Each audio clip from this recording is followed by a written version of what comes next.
আসসালামু আলাইকুম সুপ্রিয় দর্শক মণ্ডলী। সিপিবি এবং গণফোরাম ওয়াকআউট করেছে, তারা বের হয়ে গেছে। কী কারণে? বাংলাদেশ ফরেন একাডেমিতে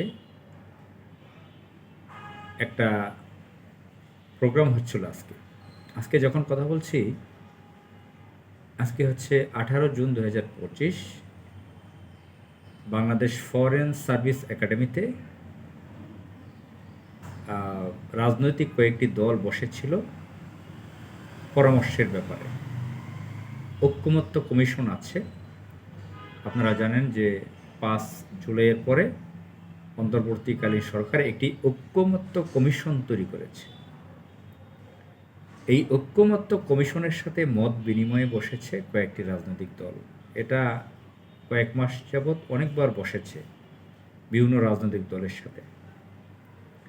তো আজকে জামাত ইসলামী সহ কয়েকটা বাম দল সেখানে বসেছিল।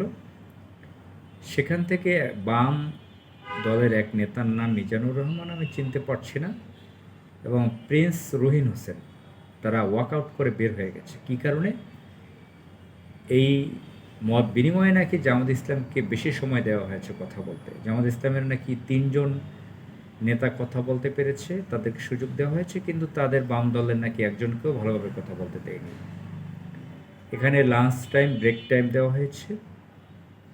বিকাল 3টে আবার শুরু হয়েছে। লম্বা সময় ধরে এই মত বিনিময় আয়োজন চলছে। তো তারা একটা পর্যায়ে ওয়াকআউট করে আবারও জয়েন করেছিল। ঐক্যমত্য কমিশনের লোকজন নাকি এটা নোট করেছে। তারা যে অভিযোগটি করেছে যে জামাত ইসলামকে বেশি সময় দেওয়া হয়েছে। তো এই খবরটি সামাজিক যোগাযোগ মাধ্যমে বেশ প্রচার হয়েছে, গণমাধ্যমে এসেছে। এটা যখনই যেই দেখেছে এটাকে জোকস হিসেবে দেখেছে। জোকস হিসেবে আপনারা জানেন যে এই যে বাম দল, প্রিন্স রুহিন হোসেন, তো আপনারাই বলেন এরা কারা, এদের পরিচয় কী? এদের পার্টির বয়সও কিন্তু অনেক হয়েছে। এই কমিউনিস্ট পার্টিও অনেক পুরনো দল। তো তাদের কার্যক্রম কি, রাজনৈতিক কার্যক্রম, পলিটিক্যাল পার্টি হিসেবে তারা কি কি কার্যক্রম চালিয়ে আসছে? তাদের কার্যক্রম হচ্ছে, তারা বলে থাকে যে বাম পার্টি প্রগতিশীল, সেকুলারিজম, ধর্মনিরপেক্ষতাবাদী, কিন্তু বাস্তবে হচ্ছে তারা হিন্দুত্ববাদী, উগ্র হিন্দুত্ববাদী। ভারতের এজেন্ট হয়ে তারা কাজ করে। ভারতের সবচেয়ে বড় এজেন্ট আওয়ামী লীগ, উচ্ছৃঙ্খল সন্ত্রাসী গোষ্ঠী, তাদেরকে সাপোর্ট করে যাওয়া, মিডিয়ায় বিশেষ জায়গা দখল করে নেওয়া, সেখানে তাদেরকে বেশ সুযোগ সুবিধা দেয় কথা বলার জন্য। বাস্তবে মাঠে ময়দানে তাদের, ধরেন তারা একটা ইসলামের বিরুদ্ধে তারা যে প্রোগ্রামগুলো করে, যেখানে ইসলাম আছে সেখানে তাদের বিরোধিতা আছে, এবং বাংলাদেশের পক্ষের কোনো কথা তারা শুনতে পারে না। নানান কাহিনী তারা তৈরি করে। তারা 5জন 7জন মশাল নিয়ে বের হয় বা মোমবাতি নিয়ে দাঁড়ায়, সেখানে হাজার হাজার শত শত ক্যামেরা চলে যায়। আমাদের বাংলাদেশে বিদেশি এজেন্টদের, বিদেশি বিভিন্ন দেশের এজেন্ট হিসেবে তো বেশিরভাগ মিডিয়া কাজ করে। তো বাম দলগুলোকে খুব সাপোর্ট করে তারা। বাস্তবে তাদের তো জনসমর্থন নেই, ভোট নেই। এই যে বাম দলগুলো, তারা যদি একটা জায়গায় ইউনিয়ন পরিষদের চেয়ারম্যান নির্বাচন করে, সেটা জেতা তো দূরের কথা, সেখানেও জামানত বাজেয়াপ্ত হবে। ইউপি মেম্বার পদ সর্বনিম্ন ছোট স্থানীয় সরকারের নির্বাচন, সেখানেও তারা জয়ী হতে পারবে না। রাশেদ খান মেনন, হাসানুল হক ইনু নামের এই যে দুইটা গুন্ডা সন্ত্রাস ডাকাত, এই দুইটাকে ভুয়াভাবে এমপি বানিয়েছে অবৈধ প্রধানমন্ত্রী শেখ হাসিনা। এদেরকে সংসদে ঢুকিয়েছিল অবৈধভাবে। সে নিজে অবৈধ, আবার অবৈধদেরকে ঢুকিয়েছিল।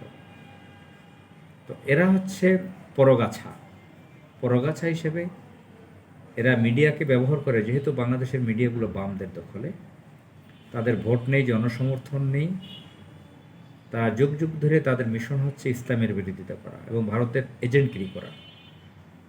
জামাত ইসলাম একটি বড় পার্টি, এটারও অনেক বয়স হয়ে গেছে। বয়সের সাথে সাথে তার রাজনৈতিক বড় কার্যক্রমও আছে, সামাজিক কাজ আছে, তার পার্লামেন্টে প্রতিনিধিত্ব আছে, স্থানীয় সরকার নির্বাচনে তাদের বিভিন্ন প্রার্থীরা জয়ী হয়, ইউপি মেম্বার, ইউপি চেয়ারম্যান, পৌর মেয়র, উপজেলা ভাইস চেয়ারম্যান, চেয়ারম্যান, সংসদ সদস্য, সকল সময় জামাত ইসলামের প্রতিনিধিত্ব আছে, নির্বাচিত হয়। তাদের সারা বাংলাদেশে টেকনাফ থেকে তেঁতুলি ৬৮,০০০ গ্রামে তাদের সাংগঠনিক কাঠামো রয়েছে। তাদের জামাত ইসলাম সরকারের অংশ হয়েছে, মন্ত্রী হয়েছে, আন্তর্জাতিকভাবে তার প্রভাব রয়েছে, সমাজে কল্যাণমূলক কাজ করে তারা, তাদের লক্ষ লক্ষ কোটির উপরে তাদের কর্মী রয়েছে। তো তাদের পার্লামেন্টে বারবার তাদের প্রতিনিধিত্ব থাকে, তারা বাংলাদেশের রাজনৈতিক পট পরিবর্তন করতে পারে। ৯০-এর গণ আন্দোলনে জামাত ইসলামের বিশাল ভূমিকা রেখেছে, ২৪-এর বিপ্লবে জামাত ইসলামের অগ্রণী ভূমিকা ছিল, সবচেয়ে বড় ভূমিকা ছিল। ৯০ আন্দোলনের পরে কেয়ারটেকার সরকারের রূপকার ছিল অধ্যাপক গোলাম আজম মোহাম্মদ ইসলামের তৎকালীন আমির। জামাত ইসলামী সম্পর্কে তো আপনারা জানেন। তো তারা বড় একটা টিম ঐক্যমত্য কমিশনে নিশ্চয়ই গিয়েছেন, হয়তো অত সুযোগ দেয় না যে খুব বড় টিম নিয়ে যেতে পেরেছেন। নিশ্চয়ই বাম দলগুলোর থেকে বড় টিম থাকার কথা,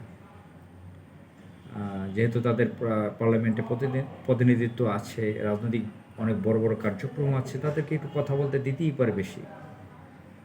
কোথাকার কোন রহিন হোসেন প্রিন্স, কোন বাম দলের মিজানুর রহমান, গণফোরাম, সিপিবি, তারা ওয়াকআউট করে, এগুলো করে মানুষকে হাসাচ্ছে, এগুলো জোকস, কমেডি। তো এরা এখনও ওই বানরের মতন, মানকির মতন ফাল মারছে, তো শিয়ালের মতো, লেজ কাটা শিয়ালের মতন। তো এরা এখনও ফাল মারতেছে। এই বাম ভাইরাস বাংলাদেশ থেকে দূর করা সময়ের দাবি। এরা কীট, এরা পরকাছা, এরা দেশবিরোধী, দেশ ধ্বংসের জন্য এরা মরিয়া হয়ে আছে। বড় মিশন নিয়ে তারা কাজ করছে, দেশকে ধ্বংস করার জন্য। বাংলাদেশের সবচেয়ে বড় শত্রু দেশ ভারতের এজেন্ট হয়ে তারা কাজ করে। এদেরকে বাংলাদেশ থেকে বিলুপ্ত করার সময়ের দাবি। দেশ ও জাতির চরম শত্রু এরা। আসসালামু আলাইকুম।